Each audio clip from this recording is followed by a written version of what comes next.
Olá! Hoje eu vim aqui para responder uma pergunta que fizeram para o meu amigo Mauro Satros, o especialista ponto limpeza. Ele abriu uma caixinha de perguntas e o seguidor já mandou essa questão. Quanto cobrar para limpeza de um imóvel de 1.800 metros quadrados? Parece simples, né? Mas não é. Não dá para responder um valor sem antes analisar todos os fatos, sem antes analisar fotos, vídeos ou mesmo uma visita técnica ao local, o que seria o adequado, né? Então eu vou responder, mas ao final, depois de todas as explicações para você que quer se tornar um especialista em limpeza pós-obra, me segue aqui, ative as notificações, bate um tambor, deixa seu comentário. É de graça, não custa nada e isso vai ajudar a crescer o canal e eu tenho certeza que você que quer aprender comigo a trabalhar com limpeza pós-obra e clim, clim, faturar, vai seguir todas as minhas dicas. Bom, então vamos lá. Quanto que geralmente a gente cobra para fazer uma limpeza, né, de altíssimo padrão, que é uma casa de 1.800 metros quadrados? Ninguém constrói uma casa tão grande, uma mansão, sem muito investimento. Então tem investimento em pisos, em pedras naturais, tem investimento em marcenaria, muito investimento em paisagismo. E claro, né, um engenheiro, um arquiteto, tudo está envolvido e tudo custa. E a gente, como especialista em limpeza de obras, também tem o nosso valor. E eu não estou falando de preço, eu estou falando de valor. O nosso conhecimento é importantíssimo na hora de agregar esse valor. Por que eu falo sobre esse conhecimento? Porque você não pode estar começando a sua empresa de limpeza pós-obra apenas em 2 pessoas e pegar um desafio desse, né? Que é uma casa de 1.800 metros quadrados. Você ia levar aí 3 meses para fazer essa limpeza. Precisa ter equipamentos, precisa ter acessórios, conhecer de fibras, conhecer de discos. Isso tudo é muito importante na hora de você executar uma limpeza profissional. Então, se você quer pegar uma limpeza de uma casa de alto padrão, pode ser até maior que essa de 1.800 metros quadrados ou pode ser menor, mas você precisa se capacitar e conhecer os investimentos. Agora, a primeira análise que a gente deve fazer é você saber quais são seus custos fixos, quais são os seus custos, né? Diretos e indiretos. O direto é aquele que você vai pagar sempre. O boleto chega, independente se você tem obra ou não. E o indireto é aquilo que você vai usar para essa obra, né? Muito mais produto, mais equipamentos, materiais, acessórios. Então, é importante você conhecer isso primeiro, para você começar a entender que se você cobrar menos que esse custo que você tem, você vai tomar prejuízo. E aqui a gente não abre empresa para tomar prejuízo, né? A gente abre empresa para ter lucro. Então, descobriu qual que é seu custo fixo e qual o seu custo variável, você vai precisar fazer uma análise desse imóvel. Não dá para visitar? É muito longe, é muito perto? O ideal é fazer uma visita técnica. Você conhecer os revestimentos que estão instalados, todos os tipos de revestimentos, né? Eu falo desde vidros, janelas, revestimentos de parede, que são os chamados bricks, são cimentícios, também os porcelanatos instalados no piso ou nos banheiros e todo tipo de área externa e também todo tipo de revestimento da área externa, porque às vezes o cliente fala para você, é 1.800 metros quadrados a casa, mas tem mais 450 metros de piso externo, então você precisa considerar os dois, o total, né? Também é importante considerar se tem pé direito muito alto, se a casa tem grau de dificuldade. O que quer dizer isso? Grau de dificuldade.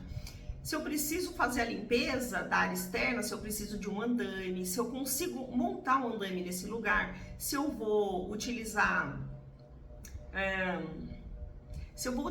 andaime, se eu vou utilizar escada, se é fácil acesso. Então, o grau de dificuldade é aquele que você vai ter muito mais trabalho para fazer, porque vai demorar mais. Então, você vai gastar mais com mão de obra, como é o caso de você trabalhar em cima de um andaime ou em cima de uma tábua, com amarrações do teto, por exemplo, dependendo do tamanho do imóvel, né? E da altura desse imóvel. E o grau de sujidade é o quanto os revestimentos estão sujos. Se tem muito respingo de tinta, de textura, de verniz, de massa, de cola, silicone, tudo isso é grau de sujidade.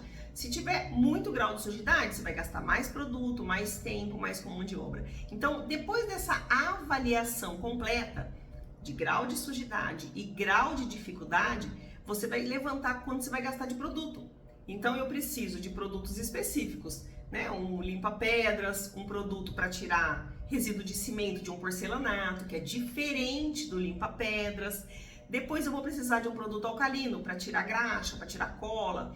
Eu vou precisar dos acessórios, que é rodinho de vidro, extensor, enceradeira, lavadora de pressão. Tudo isso você vai precisar colocar aí na sua planilha de custos para saber quanto você vai gastar. Depois você vai analisar a mão de obra.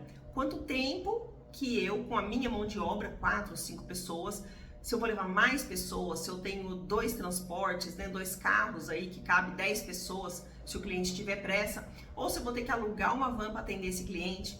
Quanto eu vou gastar de gasolina desse transporte até o cliente? Porque às vezes a sua sede fica perto desse cliente, às vezes a sua sede fica muito longe, 30, 40 quilômetros, às vezes você tem que pagar pedágio, tudo isso tem que estar envolvido aí no custo. Depois que você chegar nesse valor de tudo isso que você vai gastar para esse cliente, você tem que considerar algumas variáveis. Por exemplo, os imprevistos. Que tipo de imprevisto? Se acabar a água, se acabar a energia, se o condomínio é novo, porque às vezes o condomínio é novo, tá faltando uma série de coisas. Tudo você tem que levar em conta, porque acontece imprevistos. Você achou que ia fazer em 3 semanas a limpeza dessa casa de 1.800 metros, não fechou do cliente e tem um atraso de obra de 1 semana, você fica com a equipe parada. Então pensa bastante nisso, porque isso também pode te dar um prejuízo lá na frente. Além disso, você tem que deixar documentado o que foi combinado com o cliente. Limpeza de tudo, é interno da piscina, é interno de todos os armários. Tem cliente que não gosta, então você tem que deixar muito bem especificado o que você vai limpar. Aí, depois disso, amarrado num contrato, você vai levar em conta que você, depois de todos os seus custos envolvidos, inclusive o seu prolabore, você vai ter um lucro aí de 30% a 40%. Que a prestação de serviço, ela nos dá um lucro maior. Mas não esqueça de anotar tudo, mas absolutamente tudo que você vai gastar. Tem gente que pensa que é só produto, mão de obra, a gasolina e esquece, né, do restante. Então tem o café da manhã dos colaboradores, o almoço, o deslocamento, o vale transporte, a nota fiscal que o cliente vai pedir. Tudo isso contabilizado, você vai chegar a um valor. Então, o quanto eu cobraria?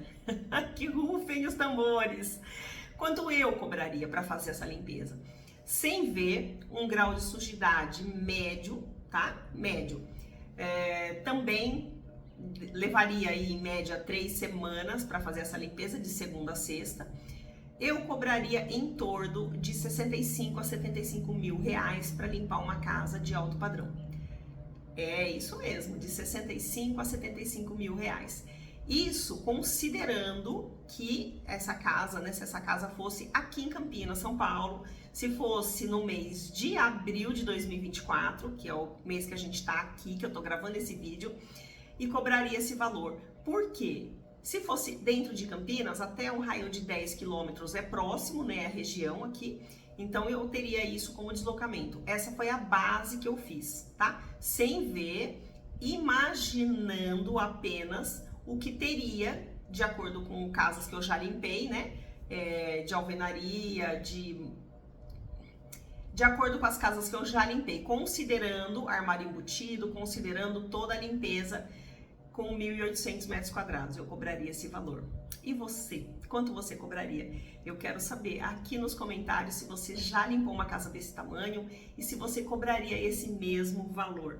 E como é que você chegou nesse cálculo? Me conta aqui que eu quero saber. E não esquece de se inscrever no canal, ativar as notificações, que é muito importante para a gente crescer e levar cada vez mais conhecimento para vocês.